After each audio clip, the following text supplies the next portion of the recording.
आगे बढ़ेंगी खबर दें। Chairman Pakistan Peoples Party Bilawal Bhutto Zardari के नारे मरसू मरसू सिंध नडेसू के तहत पाकिस्तान पीपल्स पार्टी PS नवासी की जानिब से एक भरपूर एहतजाजी मुजाहरा किया गया, जिसमें पार्टी रहनुमाओं, ओहदेदारान, कारकुनान, ज़ेली विंग्स और लेडीज़ विंग के नुमाइंदगान ने बड़ी तादाद में शिरकत की। एहतजाजी मुजाहरे के दौरान कारकुनान ने अपनी पार्टी क़यादत के हक़ में नारे लगाए और सिंध के हुकूक़ के तहफ़्फ़ुज़ के अज़्म का इज़हार किया।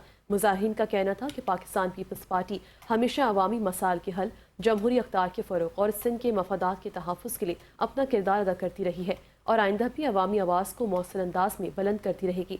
इस मौके पर सदर पाकिस्तान पीपल्स पार्टी ज़िला मरीर रुकन सिंध असम्बली राजा अब्दुल रज़्ज़ाक बलोच ने खिताब करते हुए कहा कि सिंध के अवाम के हुकूक का तहफ़्फ़ुज़ पाकिस्तान पीपल्स पार्टी की अव्वलीन तरजीहात में शामिल है। इन्होंने कहा कि पार्टी क़यादत ने हमेशा अवामी मसाइल के हल के लिए जद्दोजहद की है और सिंध की तरक्की और खुशहाली के लिए हर फोरम पर आवाज़ बुलंद की जाती रहेगी। टाउन चेयरमैन मरीर जान मोहम्मद बलोच ने अपने खिताब में कहा कि कारकुनान पार्टी का सरमाया है और पीपल्स पार्टी हमेशा अवामी ताकत से आगे बढ़ती रही है। इन्होंने कहा कि सिंध के अवाम अपने हुकूक के दिफा के लिए मुत्तहिद है और किसी भी सूरत अपने वसाइल और मफादात पर समझौता नहीं करेंगे। मुजाहिरे में पाकिस्तान पीपल्स पार्टी PS नवासी के ओहदेदारान, मुख्तलिफ ज़ेली विंग्स के कारकुनान, लेडीज़ विंग की ओहदेदारान और जारों की बड़ी तादाद शरीक हुई। शुरा ने पार्टी क़यादत के साथ भरपूर यकजहती का इज़हार किया और सिंध के हुकूक के लिए अपनी जद्दोजहद जारी रखने के अज़्म का अदा किया।